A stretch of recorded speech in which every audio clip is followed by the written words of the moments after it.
Brest before? Feria. Right. That's the name of the place. Guten Abend, gut Nacht.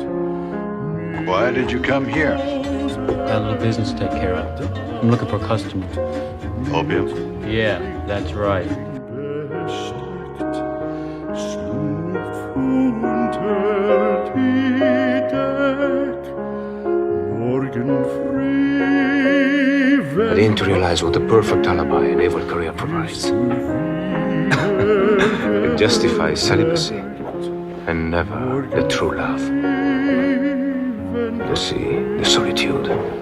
wirst du wieder. And my friendship with you makes me happy. You're not a human being. You don't belong to this earth. Abend, gut Nacht. Welcome to Movie Umpers. My name is Bob Sham. I'm Angela. And the sounds you hear may be dogs. And movies are gay. They're gay all month long. We're discussing our second Fassbinder movie.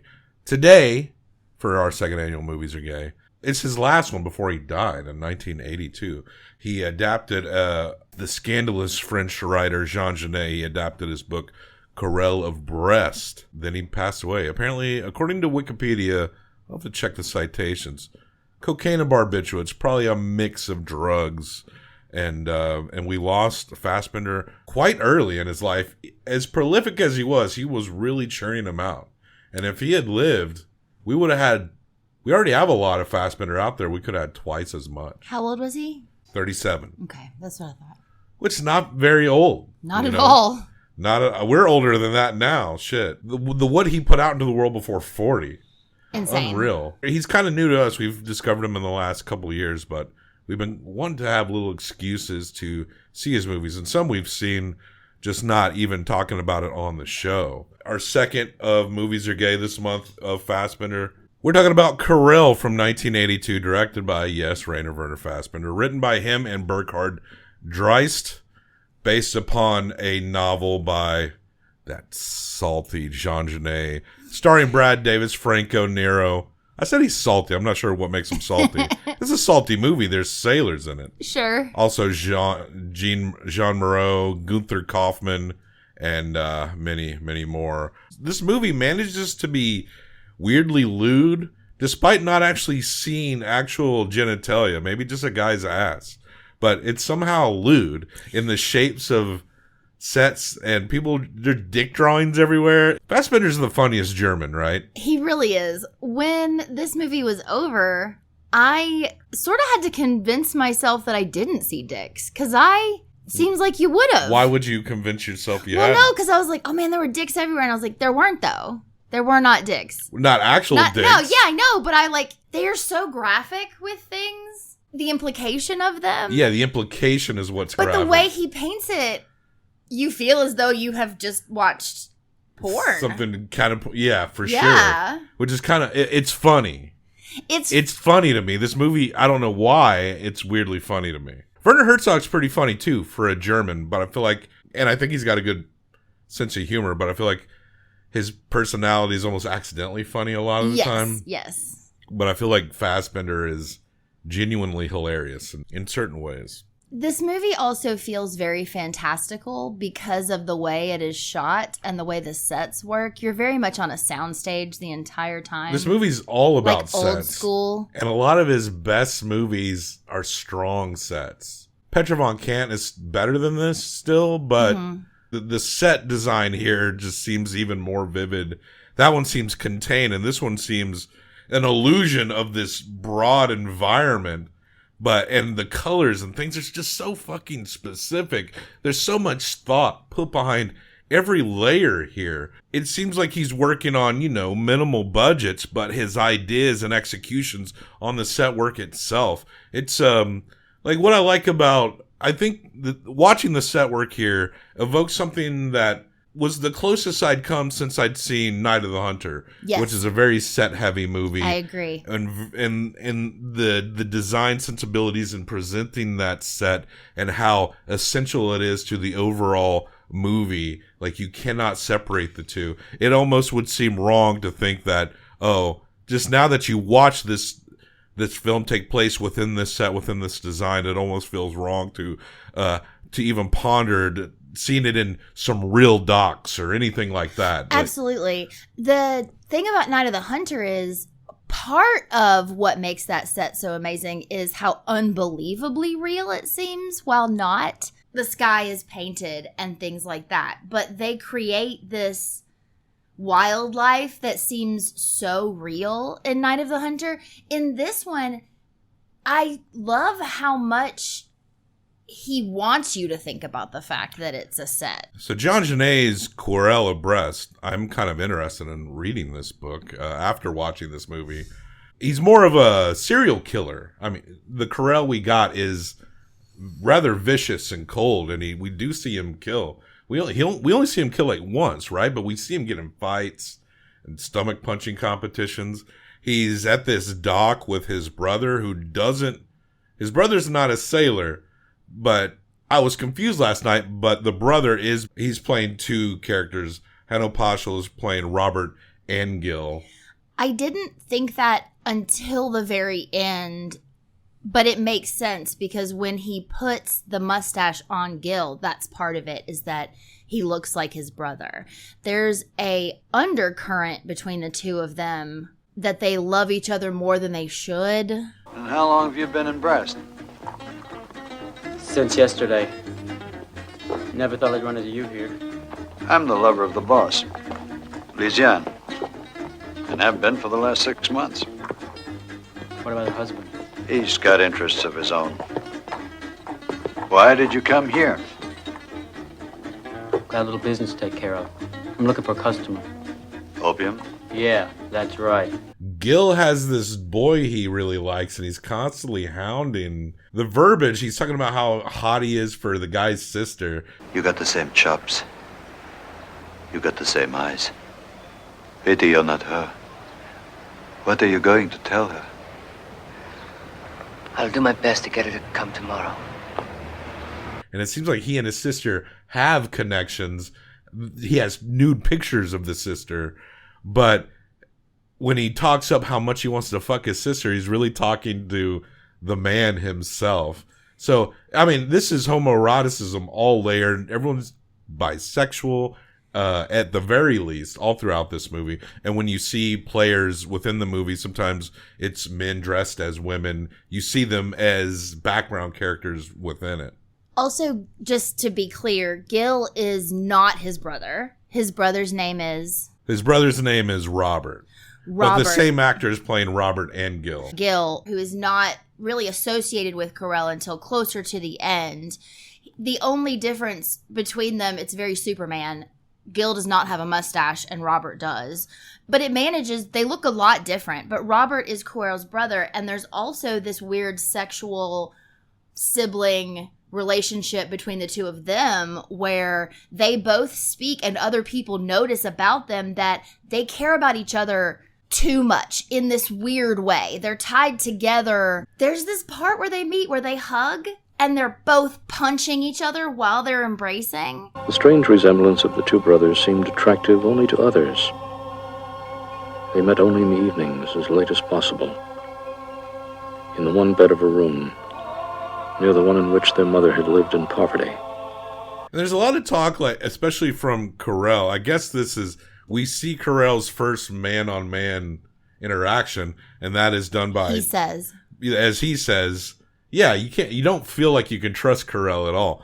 But he has a relationship. Well, it's not a relationship. This guy named Nono, who's played by Gunther Kaufmann, who is in just about every Fassbinder movie that we've seen so far.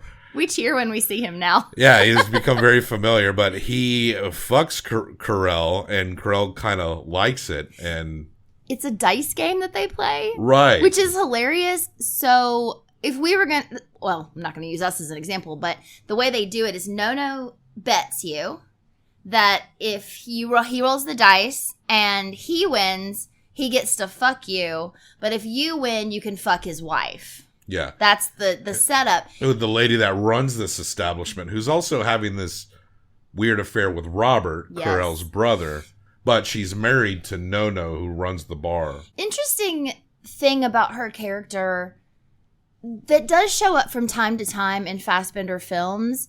This older, sad woman singing in a bar. Each man kills the thing he loves. Each man kills the thing he loves. Da da da, da da da da.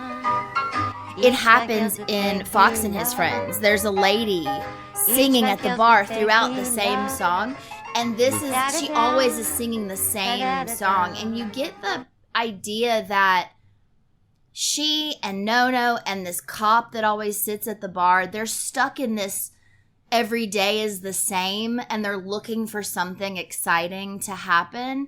And Querelle has been sailing out in the seas. He has this whole adventure life, but he's the one in the narration that's being spoken about as though he's ready to just piss it all away. This is one of your art films, right? Yeah. Truly, this is what we would call an art house movie, especially the way the set design is so specific and so vivid yet artificial. It's like an Italian movie, like an internationally marketed Italian movie where not everyone is speaking English. It is in English, but a lot of words are dubbed. I was a little thrown off at the beginning of this because there is the dubbing. And then there's also this character of the captain of the ship that Querelle works on. Yeah, like a lieutenant, I think. Yeah, you're right, a lieutenant. But he's in charge. So he kind of has this man in charge lusting after the young deck boy thing going on. And he's constantly recording himself and also listening to himself on his recording. The first time we see him, I was so confused because you could hear his voice and I knew it was his voice, but his mouth was moving weirdly. And I realized later it's because he was listening to himself talking. Yeah. So there's all this like stuff. He's got a little recorder. But he's moving his mouth, and it's one of those things where it could have just been him being an actor, or it could have also been more fucking with us, because I do believe that Fassbinder's constantly fucking with us. There's levels of narration here. There's a greater narration that I believe is pulling from adaptations from the novel, and that voice is real nice. And then you got the lieutenant who talks about how he longs to be back amongst the sailors, and he's talking about their bodies. It's difficult to brush past those shoulders, profiles, curls, those strong and supple boys, without imagining them capable of murder. We played with a little of the notions of sadism and Bitter Tears of Petra von Kant. I believe it's played up even more here when the lieutenant is describing these men's bodies, how strong their muscles. He's also referencing the intense capacity for violence. A part of him wishes he was back amongst them, amongst their bodies. It may be that naked I will hold these boys, who shatter me with their audacity and strength against my body. Though I hardly dare believe it. With tears in my eyes, I thank God for granting me this bliss. My tears soften me. I melt with their wetness on my cheeks. I toss. I roll in waves of tenderness for these boys. I love the comparison to Petra von Kant because there is also this, she's older, in love with this younger woman that she definitely loves but also wants to be. And the same thing is mirrored here where, like you said, he wants to be with them, but he's zeroed in on Querelle as the one he is in love with. Yeah, everyone seems to like Querelle. Yeah. So Querelle ends up killing a man. I think it has to do with some drug dealing or something. He's trying to take all the money. This guy is his partner, and they're going to steal. They smuggle opium, and he's going to sell it to Nono, but he doesn't want to share with this guy, I think, anymore, and he doesn't want that guy to rat him out. It's weird, though, because at one point that guy's taking his pants off, and I think he thought they were going to have sex, but instead Querelle kills him. Slits his throat. Ooh, yeah. Querelle goes on and he gets fucked by Nono, and he likes that. And when he tells Robert insults him, and they go out back and just start fighting. And Robert's very insulting, says a racial slur about Nono. And Robert's fucking Nono's wife. Yeah. Always. And while they're fighting, this procession of a crucified man is walking by. And at first, the way it was filmed, I thought the crucified person was saying the things that Robert was saying. Yeah, me too. And I thought it was implying and maybe it is, that the person who was crucified also fucked Querelle, or fucked Nono, because Nono said he had fucked like a lot of almost everyone there. Everyone except Robert. He said he would be with anyone except Robert. He thinks Robert is disgusting. So I don't know if that was on purpose, but I felt a little misdirected in who was what and what that representation was. Whether it was on purpose or not, I felt the same thing. You also see constantly the lieutenant shadowing Querelle. He'll be off in the corner of a scene. He's basically stalking Querelle every time Querelle leaves the boat. At one point, Querelle puts all this coal on him and tries to convince the lieutenant that he's taking a shift at the digging coal for someone else.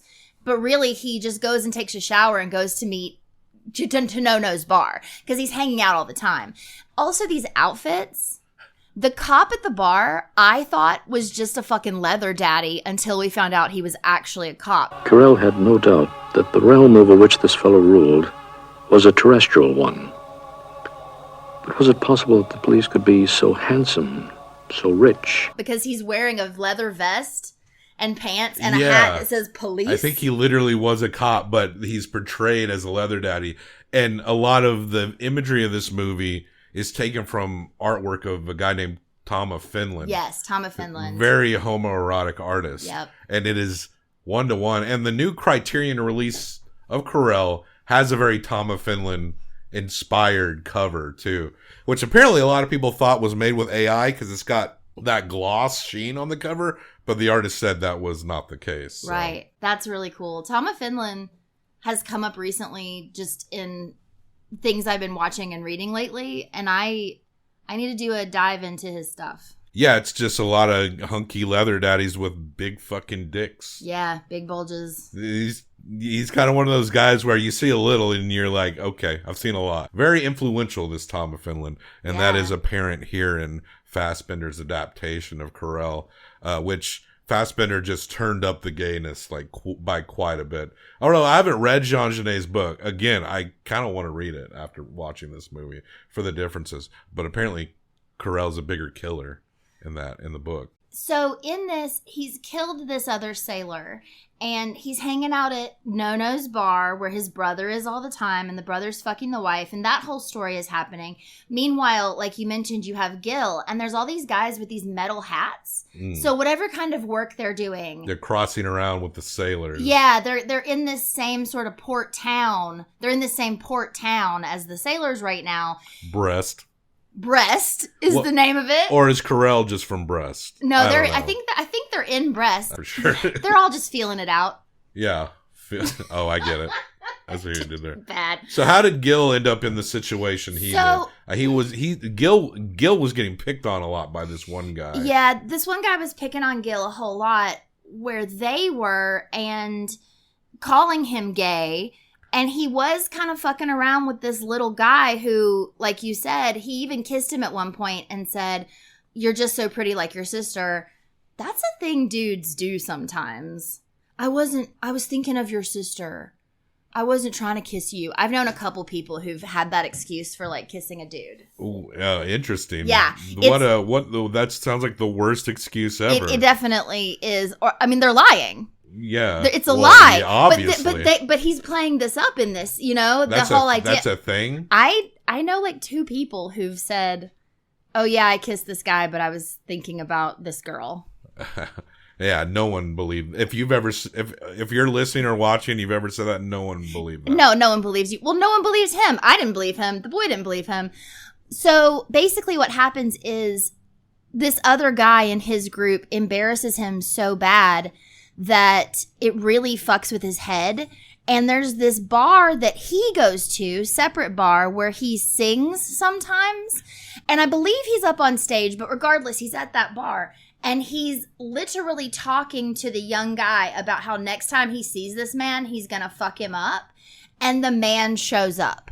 So he and a couple other guys, and Gil just fucking cracks this bottle and stabs him in the neck and kills him. And he kills the dude. So Gil has to run. Goes into hiding. And he's into hiding. But he knows Robert. And only his little boyfriend knows where he is. Yeah, and he apparently knows Robert. And the little boyfriend is going to find Robert to try to help Gil. But instead, Querelle is standing there and says, "Oh, I'm Robert's brother." An uneasiness filled Querelle, troubling his mind. For the first time, he was going to meet another criminal, a murderer of his own stature with whom he would be able to talk business. Yeah. So he takes him, and then Querelle sees this opportunity where both murders can be blamed on Gil, and then he would get out scot-free. He and Gil spend some time together and fall in love.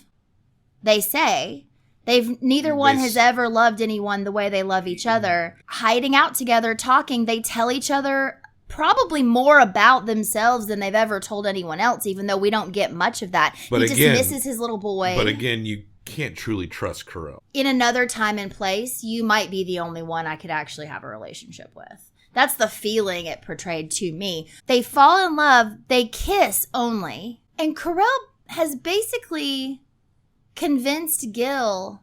He dresses up Gil as his brother and sets him up to take the fall, but it blames Robert. Ultimately, Robert is going to be ultimately blamed for the murder by a guy who, I forget exactly what the scenario that happened when Gil was dressed up like Robert. Like, did he take something from somebody? But it gets people to accuse the actions upon Robert because For killing the sailor. Mm-hmm. They know that Gil killed the man in the bar because everyone saw him do it. Yeah. But no one knows who killed the sailor. Querelle, he tips off the police, so the police come and get him. So Querelle, it seems like like you said, he did have feelings for him, but he's still a piece of shit. And the lieutenant appears to know what Querelle's capable of and what he does, but he chooses not to do really anything about it. Because he loves him. He wants him.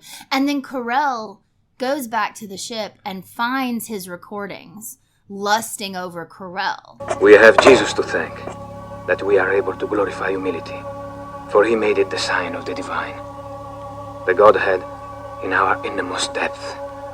For why should we renounce the violence of this world? If this Godhead is to confront violence, then it must be strong if it is to achieve the victory. And humility can only be born of humiliation. Otherwise it is nothing but vanity. Also, Querelle has a relationship with Lizzie Ann, the lady who's married to Nono, who runs the bar, and Nono's also in with the undercover police. Like, they're corrupt at the same time. Everybody's fucking each other. But Lizzie Ann loves Querelle as well, and she's the one that sings that song over and over. But at the end, she's feeling burned by Querelle, and she does a tarot reading. And in the reading, she declares, she starts laughing. It's like,